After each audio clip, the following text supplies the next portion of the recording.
we have what it takes. Sometimes we make our mistakes, and now the journey awaits. So don't you wanna come with me?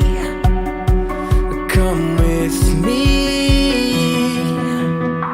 We'll make our way to the top. We'll never break, never stop. And when we get to the spot, we'll know we made it there together. We'll remember forever that life is but a dream. And isn't it amazing? Oh, life can be amazing. Oh, I feel my heartbeat racing. I'll fly soaring ever higher. I can light my inner fire, and then we'll see what happens now. What happens now? And then we'll see what happens now. What happens now? Watch what happens now.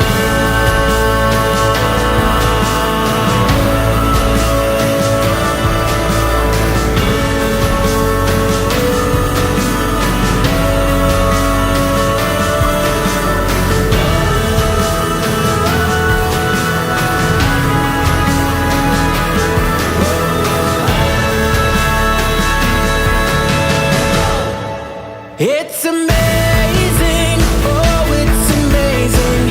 It's amazing, it's amazing. It's amazing, it's amazing. Whoa, it's amazing, oh, it's amazing. It's amazing, it's amazing. It's amazing, it's amazing.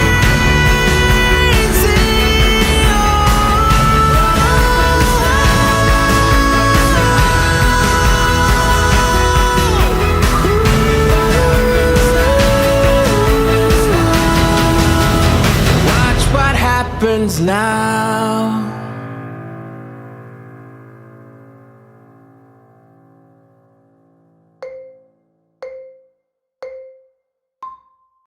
Hello and good afternoon, everyone. Welcome to our info session with our Career College VICCC, and that is Vancouver International College Career Campus.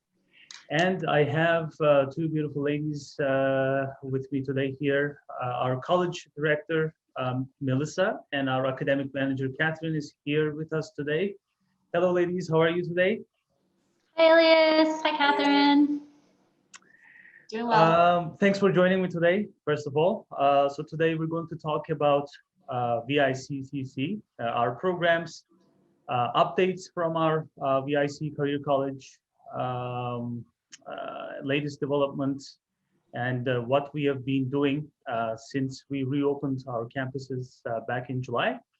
We're going to talk about our co-op programs, our requirements, and all that. So before we go into the details, can we get to know you first? Sure. Welcome, everyone. Thanks for joining us at our career campus today in Vancouver. It's, I think, a little bit sunny out today. And I rode the SkyTrain into work today.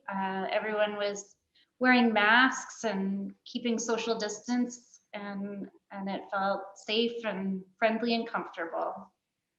Great. And Catherine? Yeah, it's a beautiful day. I can see the sun coming in the window here. We're just getting ready we're preparing for a new intake next month, and we're pretty excited to welcome some new students on campus. Great. All right. Before we talk about our programs, I just want to talk about the updates with our VICCC campus. We have a brand new campus now here at Seymour. So Melissa, can you give us a bit more updates about this? Sure. Yeah. Sure. So VIC, for those that don't know, VIC has been around for over 20 years. Originally, we were an ESL language college. And in the last 10 years, we've merged with some other schools and developed new programs. And now we are exclusively a career college. We're sister schools with Sprott Shaw College, who also offer career training programs, and with Sprott Shaw Language College, who do the ESL. In our family, we also have GEC student housing. So I feel like we're part of a complete package for students who want to come to Canada, experience living in Canada, study and improve their English, and work towards building their career. I think later on, Catherine's going to talk a little bit about our co-op program and the different work opportunities that are still happening in Canada, regardless of what's going on with COVID. Okay, that's great. Can we talk about our programs right now here at VIC and what we have done for our students since we reopened back in July, and in what format we are teaching our students right now? Can you give us a bit of this? For sure. So when COVID first hit in March, we didn't close down programs at all. We immediately went online with our programs, and all our teachers that teach at VIC are really experienced long-term teachers. They really enjoy teaching face-to-face, but they were able to transition online really seamlessly. I'm really proud of the team that we have here, and we got really great feedback from all of our students at how seamless it was moving online. So until I think June or July was when we were able to return. July was when we were able to return to campus from teaching online. And since then, some of our programs have been offered online, some of them have been in class, and some of them have been taught hybrid, so a combination of both. At the moment, we have our Advanced Global Business Expertise program, and that program is being taught on campus. But we are able to also offer hybrid for a select number of the modules. And the same applies to our customer service program, customer service professional. That program is being taught on campus, and we will be offering it hybrid starting next month for several modules as well.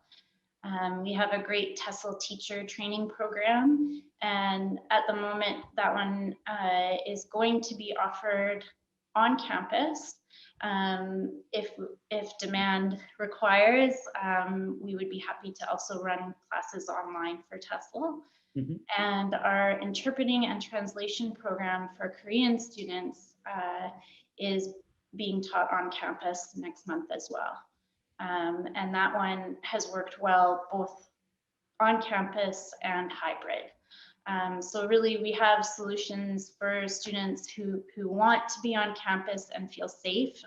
We follow all the WorkSafe BC guidelines and have COVID safety measures in place, like wearing a mask, social distancing.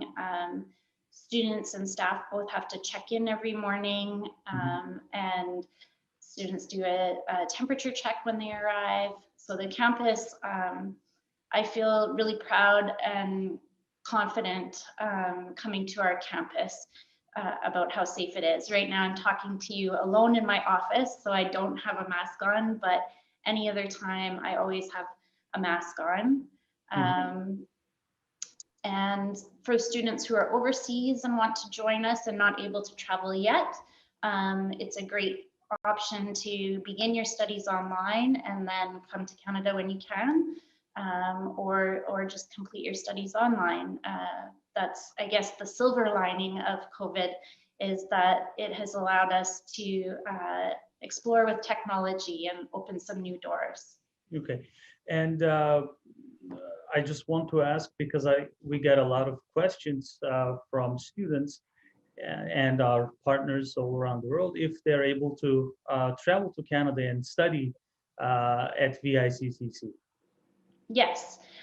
So right now, students are able to come to Canada. They have to have a COVID test first, Mhm.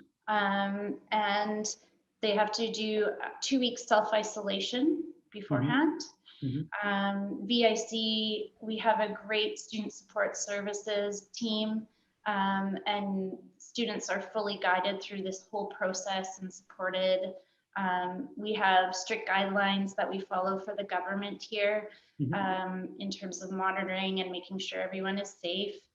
And as well, now we keep hearing news about the vaccine. Of course, it's starting with the highest needs people being vaccinated first, but they're rolling it out. It's becoming, it's coming to us free, so you won't have to pay for it in BC.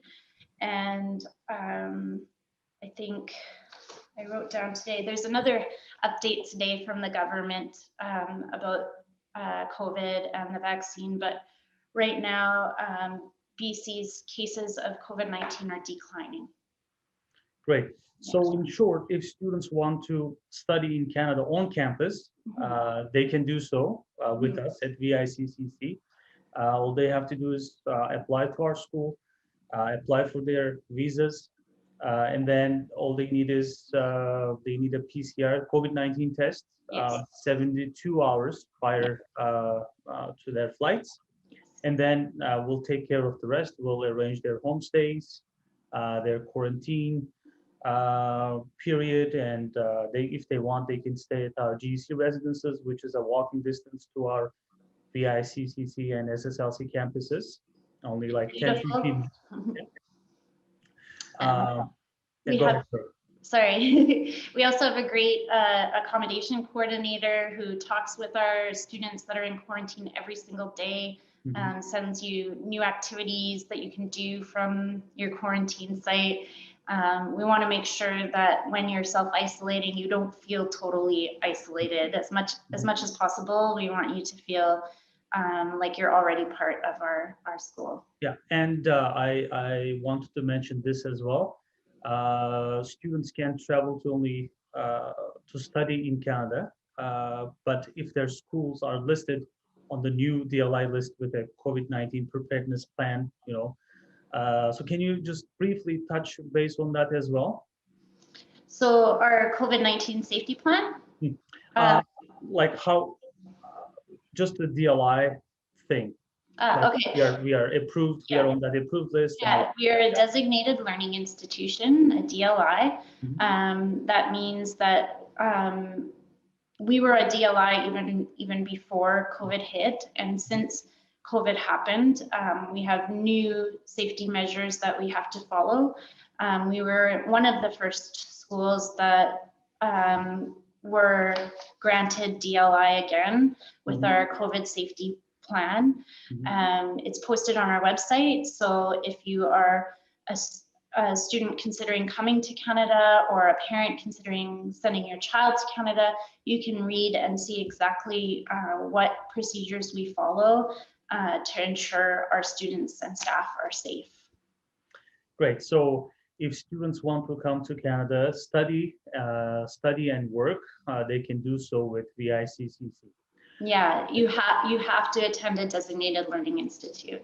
If you're not a DLI, it's we got this back in early December, I believe. Can you tell us about our programs, what we teach at VICCC, what programs we offer to our students, and how can they benefit from these programs? What can they do with it? Can you please guide us through our programs? Sure. So both of us are referring to our school as VIC and VICCC, so maybe I'll start with that. VIC, Vancouver International College, was originally an ESL language school, and it has been around for over 20 years. And now we are a full career training campus. So the CC is added on for our career campus. We offer career training programs such as Advanced Global Business Expertise, which is a co-op program, Advanced Customer Service Professional, another co-op program, and then different variations of that program where you can either just study or study and do a practicum, different lengths. So we have both short program options and long-term program options for those programs. We also offer several different teacher training programs, TESOL teacher training. We have TESOL Advanced Online, which if you complete that and you have a university degree, you get your TESOL Canada certification. You can apply for that. We have several shorter TESOL modules, and we have an interpretation and translation for Korean students. Great, so many program options for our students. So what do our students learn in these programs? How, what can they do with this? How do we help them achieve their goals? So the goal of any of our programs is providing our students with employable skills. So whether they want a career in business or in marketing, or whether they just want work experience in Canada, maybe working as a barista or at a hotel, whatever your employable skill goals are, we have a program that will help you achieve that. We also have a really great student services team who will meet with students and advise students, kind of explore what programs we have and what will be the best fit for you.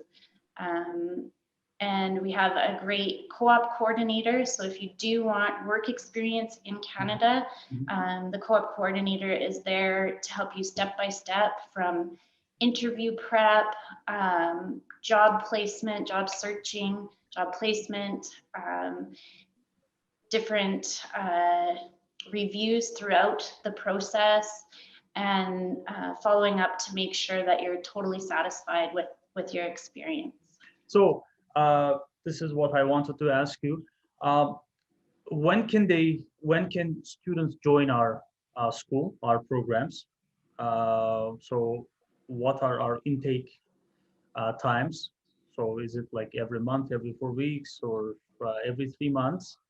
I wanted to ask you that. And what are the entrance requirements to our programs? Do you want to reply, Catherine? Sure, you go for it. Sure.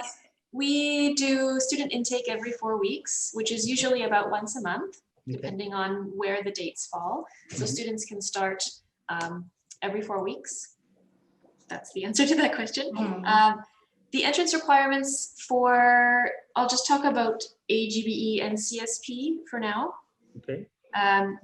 So they need to reach a certain level. We have an entrance test that students take to see if they meet that level. And also they do an interview either with me or one of our other staff to test their English language speaking skills specifically. So for AGBE, you would think about an IELTS level 6, and for ACSP, an IELTS level 4.5. But students don't need to have an IELTS test to enter the course. As I said, we have our own entrance test that students can take. Great. So if they're not sure what their levels are, they can always reach out to us. We can send them an online test and then arrange an interview, and then we can tell them if they're a good fit for our programs or not. Yeah. But other than that, other than the English requirements, do we ask for their transcripts, or do we require anything else? If they have done a TOEIC or TOEFL or IELTS test previously, we can take those scores and use them, provided they're within a certain time period.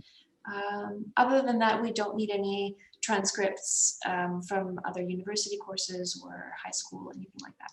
We just they just need to complete their high school. Yeah. Basically, pretty much. Okay, great. So we have intakes every 4 weeks, so that's very flexible. They can come and start any month. So that's really great for our students. Okay, so we talked about the admission requirements and our start dates. So I want to talk about the co-op portion with you, Catherine. Okay, Uh, so what is co-op? I get this question a lot. What is co-op or work and study? yeah, so what is co-op? So when students come, they start and they either do a 6-month in-class academic portion for AGBE, or they do a 7-month in-class portion for ACSP. So that's the getting all the foundations and skills that they'll need. Once they finish their in-class portion, they then move on to the co-op. Co-op is a work experience or work term. So students will take all of the skills and all of the knowledge that they've practiced and learned in class and then go out into their work placement and use those skills and practice those skills. And do we arrange this co-op job for our students, or are they on their own? They're not on their own. Okay. As we mentioned earlier, students are they meet with the co-op coordinator, and they meet with that co-op coordinator before they start the work term. So when they first start, usually in their first week, they meet with the co-op coordinator, and co-op coordinator will guide them through all of the things they need to know before they get started. So nothing's a surprise. So a few times in their in-class studies, they'll meet with the co-op coordinator. And then when they're ready to start the co-op portion, of course, students need to maintain a certain average score during their academic term at 70%.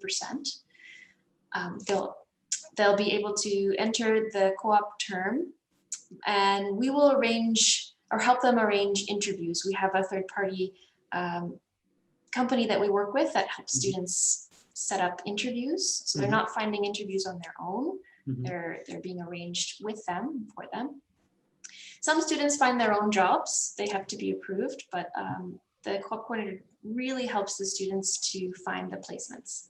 I also get this question a lot because students hear this from perhaps other schools, if the co-op job is guaranteed or not. I hear this term a lot, but is this a guaranteed job placement or what is it? So co-op term, we will help with the interviews. We help a lot, as Melissa said, with interview practice and resume writing.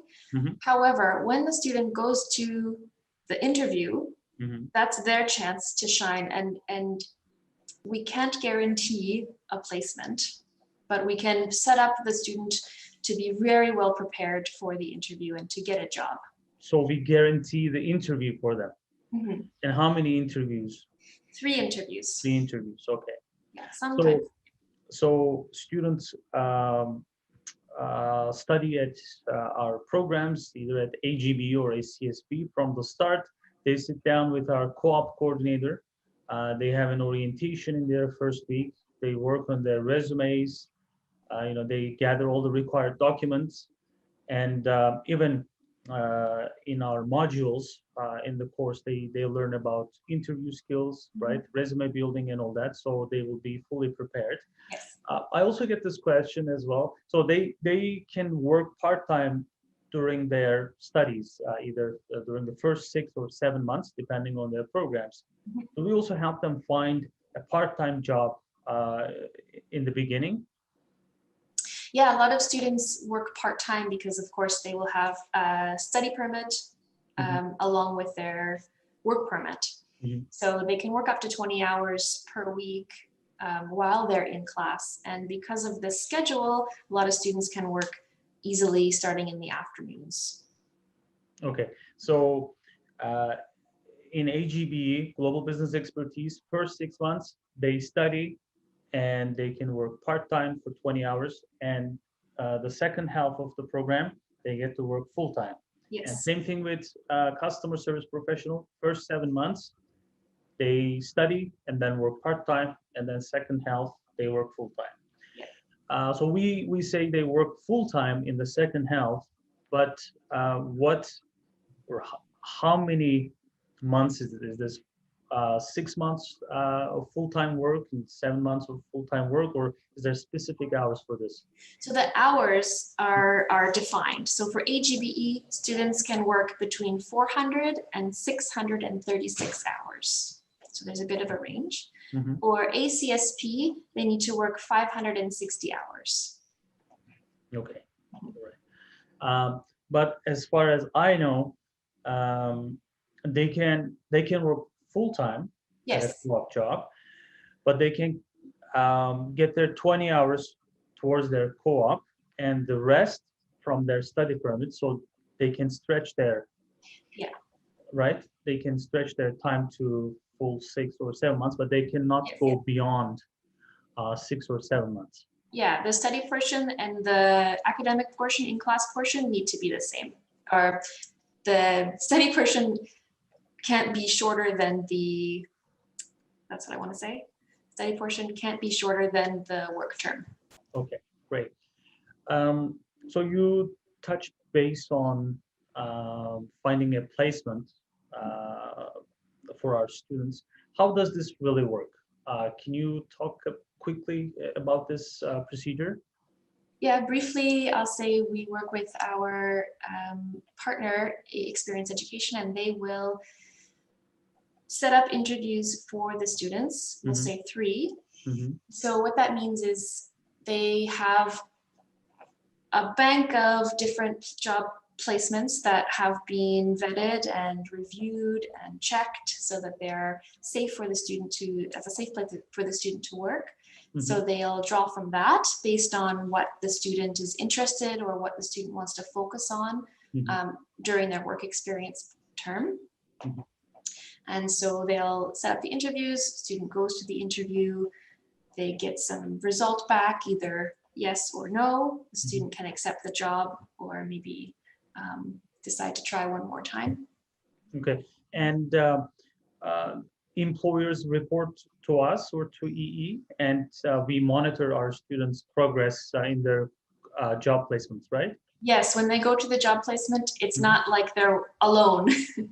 Okay. The co-op coordinator checks in with them regularly, as well as our placement partner, and make sure that they're getting the experience that they need to get, and Mhm. also they're reporting their hours and making reports back to the school as well. It's part of their co-op term.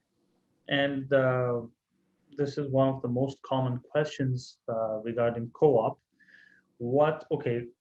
Students connect with us and, okay, great, I can work and study. I can study and work in Canada at VIC, but what kind of jobs I'm able to find in Canada, especially in Vancouver, here in Vancouver? Where can I work? What kind of job placements there are available outside? So either Melissa or Kathy, you can both answer to this question from your experience. I know that it's huge. The list is huge. Yeah. But what kind of sectors do our students usually work in? I can give a few. We've had students working in schools and music schools. We've had students working in social media for tech companies or for social media promoting for restaurants. We've had students working in hotels and restaurants, shipping companies. The list is very long.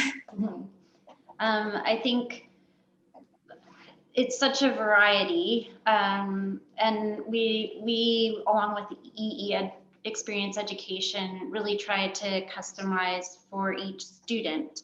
One other thing I wanted to mention, we were talking about how all students get 3 interview opportunities arranged through EE, and usually when students are approaching their first interview, they come to the co-op coordinator and they express they're really anxious about it, you know, doing an interview in English. And often now with COVID, the first interview is done over the phone or online through a platform like Zoom, and students are uncomfortable maybe speaking in English through those technologies, but the co-op coordinator supports the student. And out of all of our students that go through the 3 interview process, the majority of them usually have a job after their first interview. We have the 3 interview process in place in case something doesn't work out, but the majority of our students are satisfied with their first interview and job placement. I haven't experienced this, but what if they happen to fail all 3 interviews, let's say? Do we give them another chance, or what course of action do we take in these cases? I haven't experienced that either, actually. I think the only time that this would happen, there would have to be some kind of extreme situation. So if the student had a personal issue or something related to COVID and the workplace had to terminate the employment for health and safety reasons, something extreme. So of course, at VIC, our policy is to handle things case by case. We have really clear policies to ensure that students are treated safely and fairly. Those are all posted on our website, but our goal here is really to be student-centered and make sure that students feel supported from the moment they apply to our school all the way through to graduation and even beyond. Great. Okay, so students come here, study with us, and they complete their co-op and they're done. They get their diploma from us. And then what do they do? What can they do if they want to stay in Canada and continue living here and working here? What kind of options do they have after VICCC programs? Melissa. I'm not sure what you're looking for, Elias. Spracha and CPU. Okay. Do you want to ask me again? You can edit it. So our students come here, study with us at VICCC. They do their co-ops and they complete everything and they get a diploma from us. And then what can they do with our diploma here? And they decided to continue living in Vancouver and working here. What can they do after VIC? So after VIC, it depends a little bit on the program that you've completed, but in general, we have a great option that we're sister schools with one of BC's longest standing colleges, Sprott Shaw College. They've been in the industry since 1903. And they have a huge number of programs. So if they want to continue their studies, students can seamlessly move from our school to Sprott Shaw College, as well as we are partners now with City University. They are originally from Seattle, USA, and they have a campus now in downtown Vancouver. And so we have some great opportunities for students to continue their studies there post-secondary. For our TESOL advanced online program, again, I think I mentioned earlier, the students, if they have a university degree and they complete our TESOL advanced program online, then they can apply for TESOL Canada accreditation, which is required to teach English in Canada. Great. So once they complete our co-op programs, they can either go to our Sprott Shaw College, continue studying, or they can go to City University, our pathway partner, and then get a bachelor's degree from City University, Bachelor of Arts in Management. They can transfer their VICCC credits to CTU. I believe they transfer up to 70 credits for both AGB and ACSB.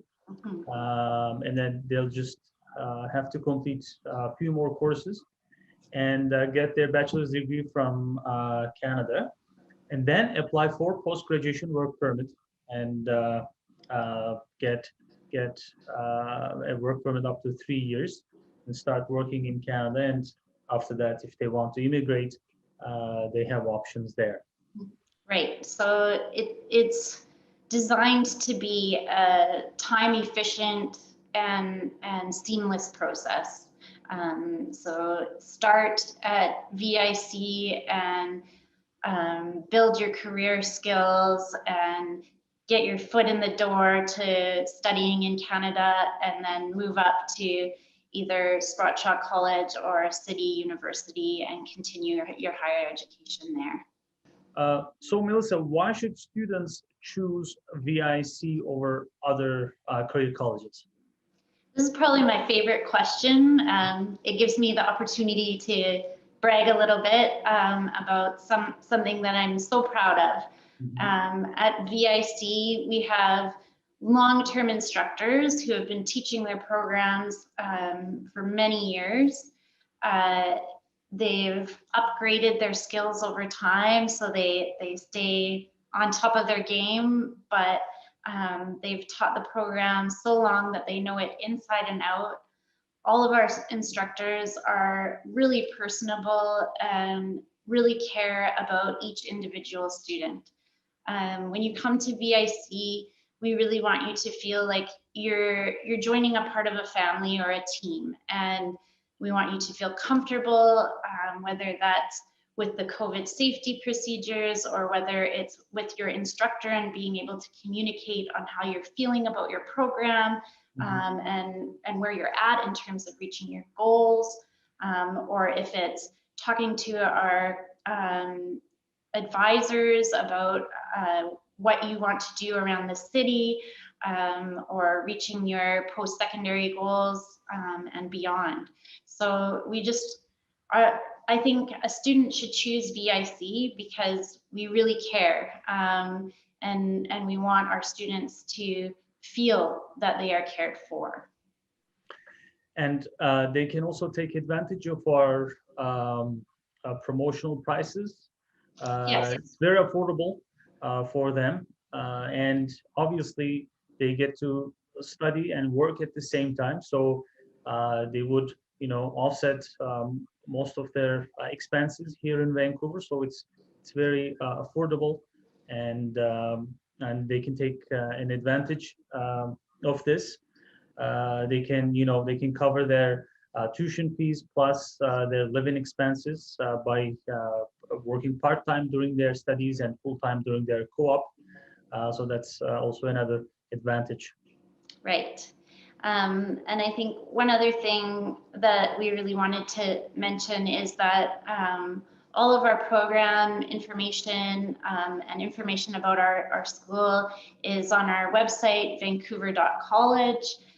And all of our application information is online. You can either fill out our application form online, or you can send an email to info@viccc.ca. Or if you're local in Vancouver and you want to come in and talk to one of our advisors, or even myself or Catherine, you can call the school or email the school and set up an appointment to do so. That we would just love to see you here. Great. All right. Thank you so much. Thank you, Elias. Thank you, Catherine.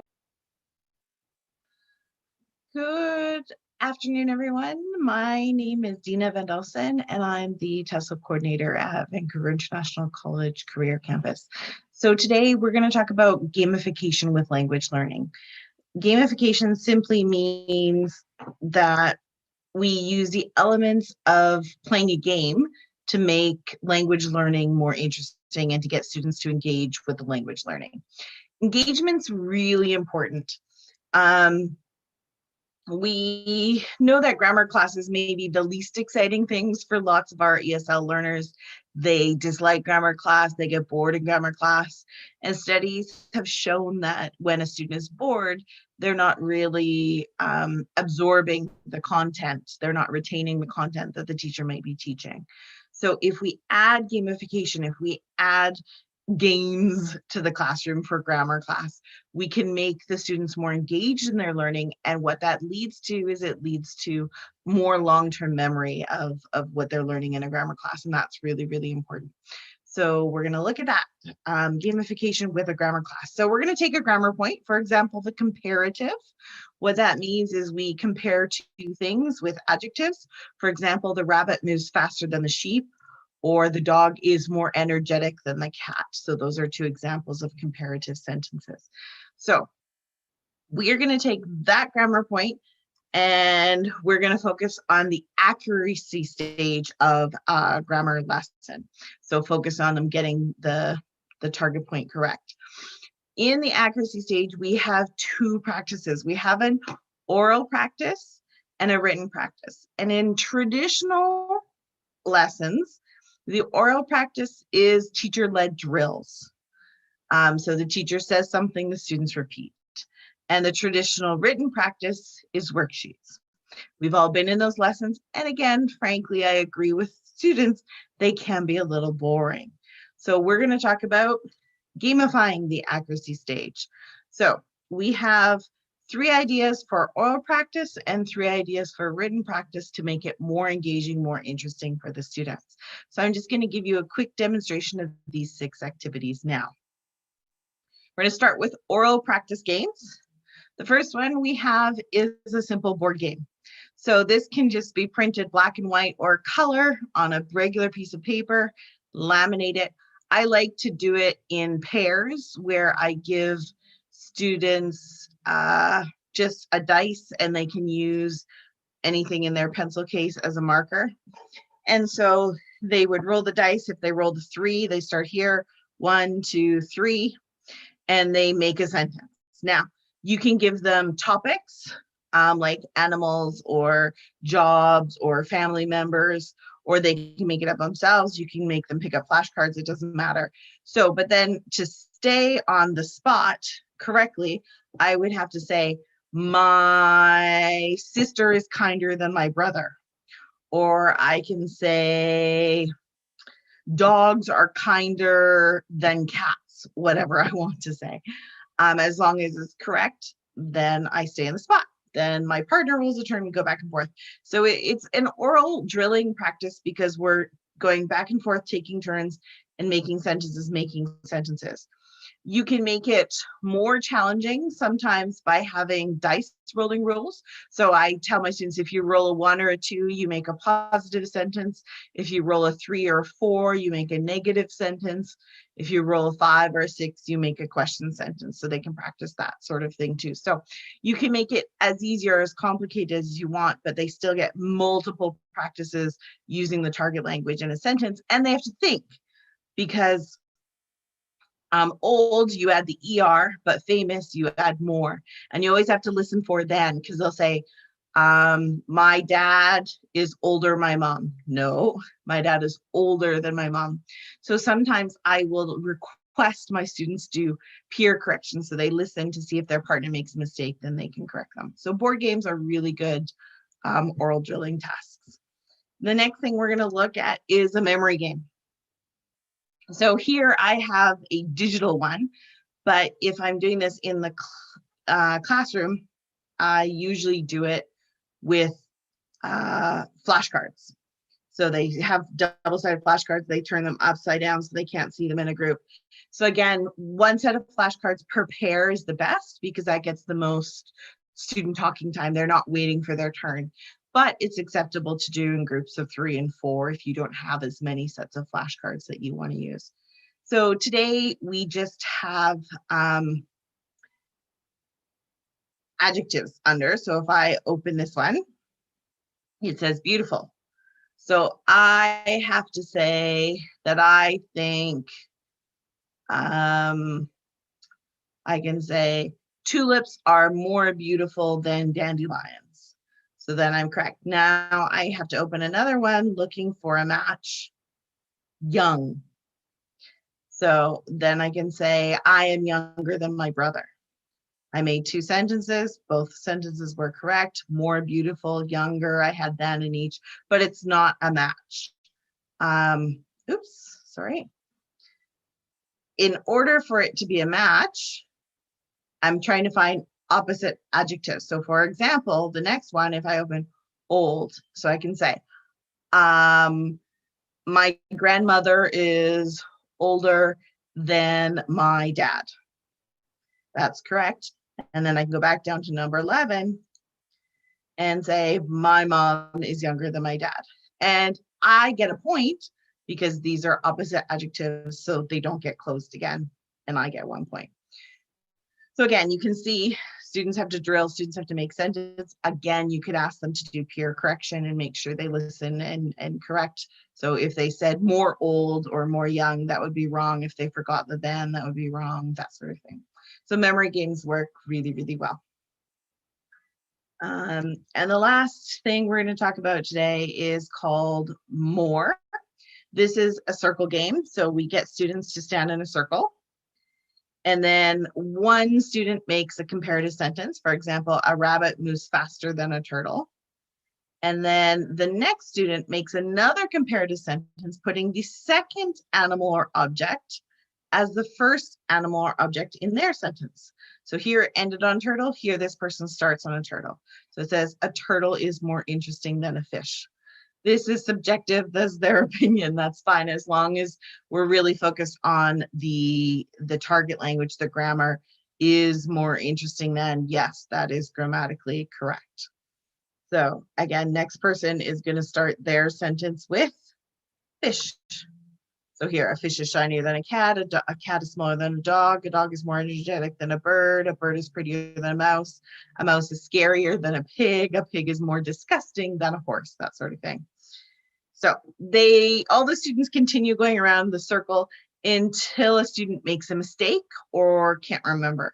So a mistake is they use the comparative form incorrectly, they repeat an adjective, or they repeat an animal or object, or they take too long. Again, a lot of the time it says that student who makes a mistake must sit down and the last person standing is the winner. If I'm playing this as a drilling activity in a grammar class, I actually don't follow kind of 4 or 5.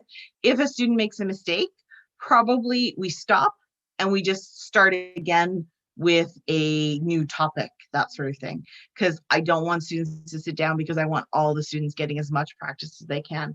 So again, topics with comparatives are animals, jobs, places, furniture, all that sort of thing, just trying to keep it interesting for our students. All right, so those were our 3 oral practice activities. Now we're going to look at some written practice games. The first one we're going to look at, and I'm just going to show you YouTube. One of this is called a comparative board race. So this teacher has written these adjectives on her whiteboard: tall, useful, colorful, fast, short, interesting, small, and has her class lined up in 2 lines. And the students have to decide tall, is it taller or more tall? So then if they think it's taller, they write taller here. So for this one, useful, they're going to write more useful on this side. So we are going to go look at that on the internet now. Just give us 1 sec. And we'll go take a look.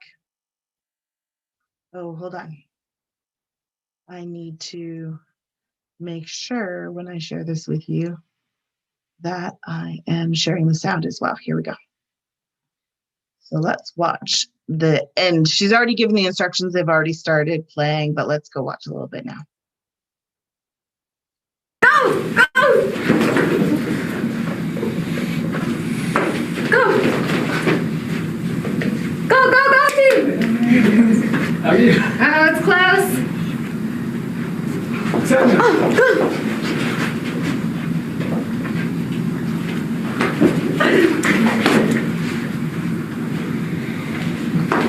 Go, go. Gonna fast forward a little bit. Go, go, go, go! Love them cheering. Go, for one go, another. Let's go. Okay. Good job. Barely fun. Okay, so let's check and make sure everything is correct. More dangerous. Is that correct? Yes. Yes. Yes, good job. Nancy, can you give me an example with more dangerous? Yes. Driving in Mexico is more dangerous than driving in USA. In the USA. In the USA. Good job. More expensive, is that correct? Yes. Yes, Jack, can you use more expensive in a sentence? My car is more expensive than BMW. Wow. A BMW. A BMW. Very good. More useful. Is that correct? Good. So you can see how this is engaging, and the answer check is really important to, even though this was a writing practice, they do get oral practice with the answer check as well. So that's an extra bonus. You can see that games aren't just done with children's classes or teenage classes. It works really well. But even in adult language classes, it's really nice for the students to sometimes get out of their desks and really get to move around. So that is that. All right, the next activity we are going to look at is, depending on if your school company encourages or allows the students to have devices in the classroom. This is a website called Kahoot. You can pay for premium versions and they have a free version. You can see here, there's a PIN number. So on my cell phone, I'm going to be a student, I'm going to be a player, and I'm going to enter that PIN number to start playing the game.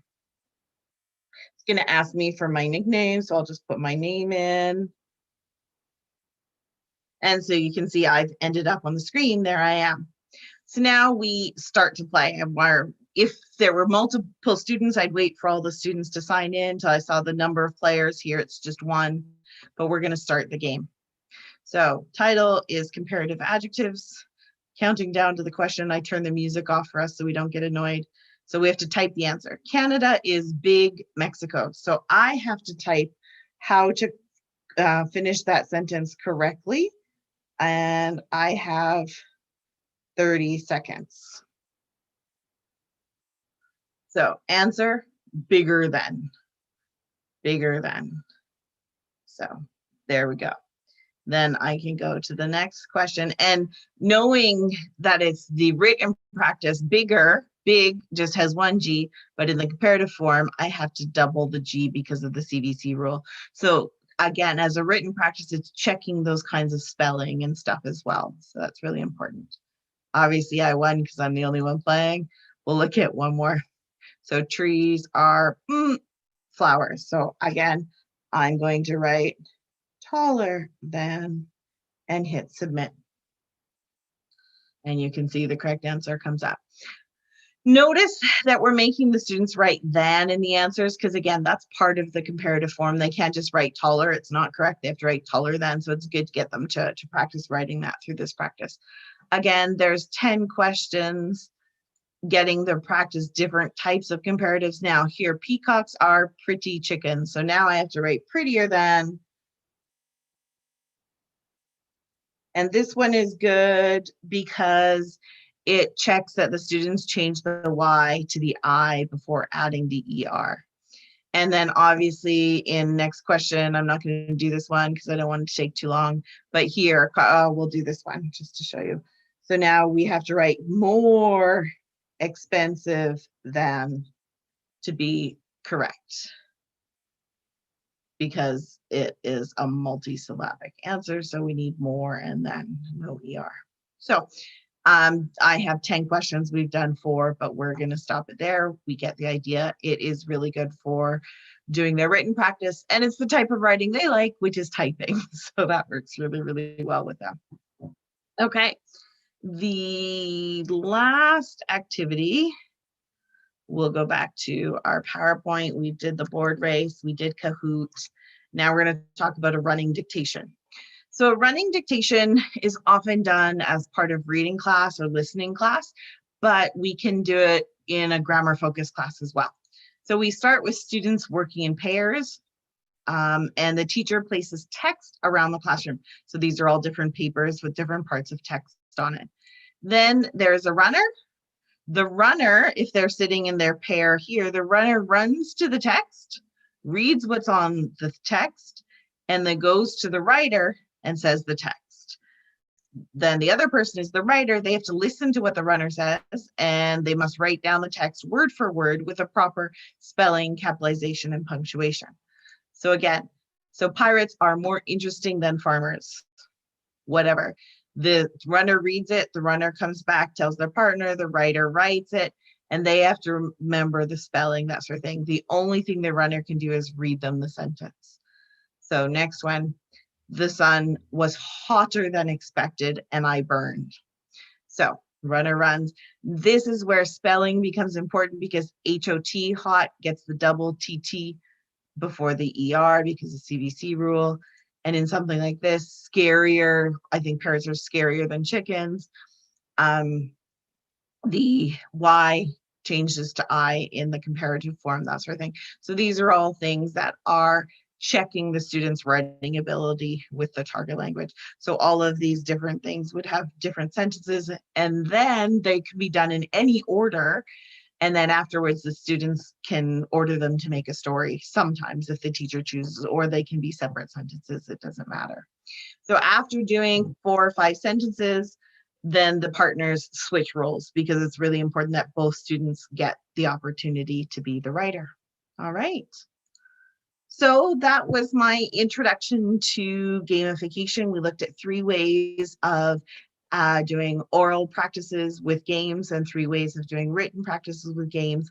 And this is an example of how it's really easy for almost any grammar point to add games to the language practice to make grammar classes more fun for your students.